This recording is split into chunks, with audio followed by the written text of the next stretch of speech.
Joy-Con drift.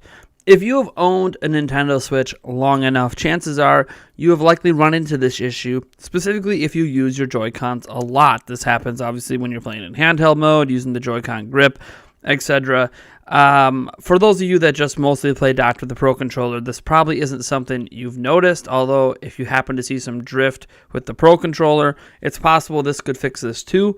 But Joy-Con drift is something that I've even experienced, and I don't necessarily use my Joy-Cons a ton. I play in docked mode a lot, but every now and then, especially when I'm playing Breath of the Wild, I'll notice my Joy-Con just simply drifts. And drifting, for those who don't know, because maybe you never experienced, is where you are not touching your joystick, but the joystick is registering movements. So when you go to calibrate your joystick, you can really see this where you're not even touching it and it's off, to the side, or it's just bouncing all over the place. This generally means the joystick is not making good contact with the contact points, and as such, it's registering different things. And there's been many solutions to this, most of which are just temporary. And when I say temporary, I'm talking days. Things like cleaning it with a Q-tip, things like using a toothbrush, things like spraying some aerosol air in there and just kind of dusting it out, because it's just going to keep grinding, right? It's going to keep grinding and it's going to keep getting worse. And the obvious solution that most have put out there is, well, just buy new sticks, right? They're not that expensive. However, it's kind of a crapshoot when you buy new sticks, because unless you're getting official retail sticks, which generally aren't being sold on the secondhand market because, well, I mean, people have them inside their Joy-Cons and they end up being used. So you're getting these third-party manufactured sticks. They usually aren't as responsive or as high of quality of actual Nintendo sticks. Yeah, they might not grind and they might not have the drift problem, but they might not be as feel as good as the original. So there's actually a solution out there that there are some people aware of this, of course, because otherwise how would I even know about this?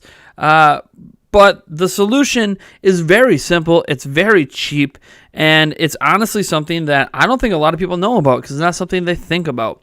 So I came across this thread back in April on Reset Era, and it says, PSA, the last Joy-Con drift fix you'll ever need. And it barely got any attention. It's just a few pages long, which is not very long on a forum like Reset Era, and it's just kind of gone unnoticed. And I read it, and I tried it on my drifting Joy-Con about a week ago, and unfortunately, I did not film me using it, but I can tell you what I did in the process I did, because I think this is important, and I want to share it with you guys, and the fact that this has already lasted a week, and then other testimonials in this thread, tells me that this is a viable solution to Joy-Con drifting, and that is using electrical contact cleaners. So we've done a whole bunch of toothbrushes and everything else, but if you use electrical contact cleaner, what ends up happening is that cleaner is actually intended to be used with switches and electronics. So it's a cleaner that is non-conductive, so it's not going to cause any issues. This is one thing people have when they want to use certain cleaners, is they're worried about,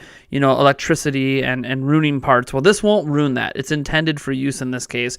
However, you really should be getting, in my opinion, the fast drying electrical contact cleaner. There is a WD-40 version of the fast drying electrical contact cleaner that's really easy to find at all your local retailers, even on Amazon. And you know what? Down in the description, I'll put a link to the exact one I used, and then I'll link to some other off-brand ones if you would rather use a different brand, and I'll list the prices there. They're all basically around $5. It's really that simple. And what you do is there's a little rubber flap underneath the Joy-Con, but above the ball. So if you ever look at your Joy-Con controller, and I'm showing a picture right now, there is a rubber flap and a ball. So what you want to do is like pull the Joy-Con to the side, lift that rubber flap up. You can use whatever, a little flathead screwdriver. That's what I did. Or you could use a little knife, whatever you happen to have that can actually get underneath that little rubber flap. It's not that hard to move.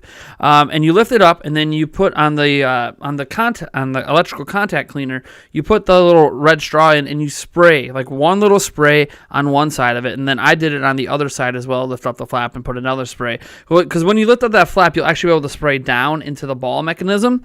And then you want to take your joystick and you kind of want to twirl it around in a 360 for about 30 seconds. Now, I did it with 3 fingers. You can just do it with the 1 finger if you want. It was just less cumbersome for me to do it with 30 seconds in a row, just kind of grabbing it from the top and spinning it.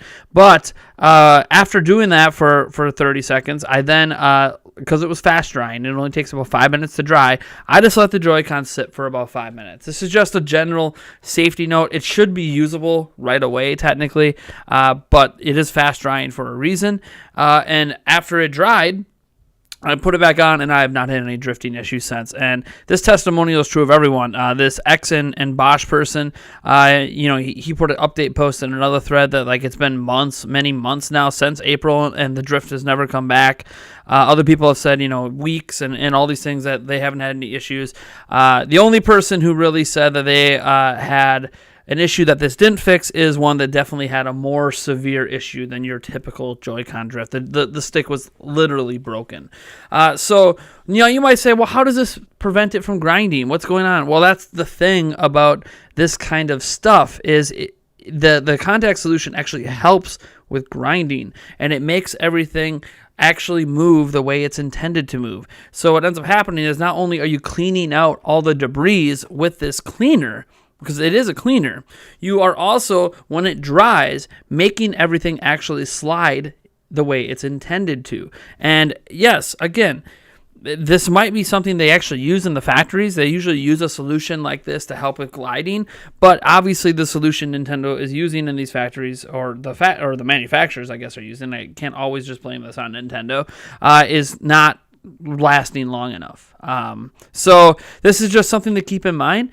And again, if my Joy-Con ever starts to drift, say 6 months, a year from now, what's a couple more squirts of that gonna harm? It's such an easy fix. You don't have to send your Joy-Cons into Nintendo.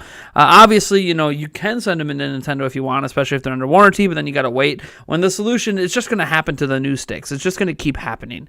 So this is a way, a quick and easy way to fix Joy-Con drift. I can't believe. It's been 2 years, over 2 years at this point, really, for me to discover a fix for Joy-Con drift that actually permanently works.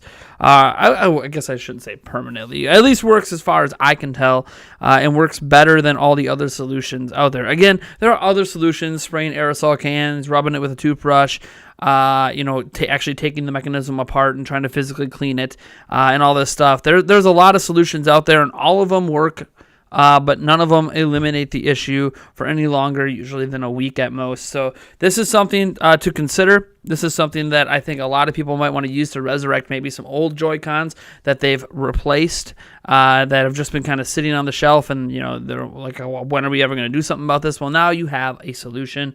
So I implore you to, again, I'm talking quick, dry electrical contact cleaner. Now, one thing that you might worry about, and this is something that people don't like about WD-40, is WD-40 itself, just the plain old WD-40, not any of the fancy contact cleaner or whatever stuff, electrical contact cleaner. Be very clear, it's got to be the electrical kind, is that WD-40 has a smell because it's oil. That's what WD-40 is. It's an oil, and that's what people put on their hinges on doors and different mechanisms in cars and stuff like that, because it's an oil, and you can use it on that kind of stuff.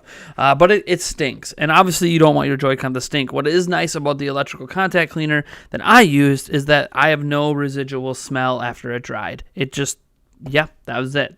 So that's something to keep in mind. And I think the reason that the electrical contact cleaners tend not to have much of an odor is because they are being used with electronics. And the last thing people want to do is smell things. You don't want a smell coming off your light switch or whatever you happen to be using it on. So there you go. That's really cool. I hope that works out for you guys. It's something that, man, 2+ years later, we finally have a homegrown solution that works. Obviously, in an ideal world, Nintendo just makes better sticks, or has the manufacturers make better sticks, and we don't have to worry about this issue as much. But this is something to consider as well. If you have an Xbox controller or a PlayStation or any sort of, a Logitech controller for your PC, whatever it is, maybe one of those Power A controllers, and they happen to have drifting issues. If you can find a way to access the inside mechanism to do a couple sprays of this, that might be a viable solution for you to consider.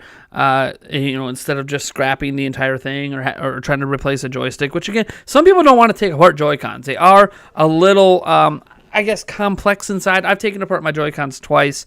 It's not something that I'm unafraid of doing, but they're definitely more difficult to take about than your typical game controller, where everything's nicely laid out. There's a lot of fine ribbon cables inside, and a little fun, mechanisms and really tiny screws that in a normal controller it's much easier to take apart. So, anyways.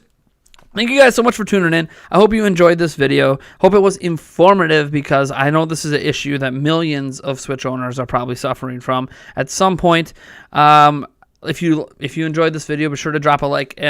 Honestly, if you think this is a viable solution and it's working for you, or you've used this solution, we need to spread awareness of this particular solution, because it's not out there. Not very many people know about it. So share this video with your friends. Let's get this spread around to make more people aware of how to resurrect all those dead Joy-Cons they might be holding on to, all those drifting Joy-Cons out there.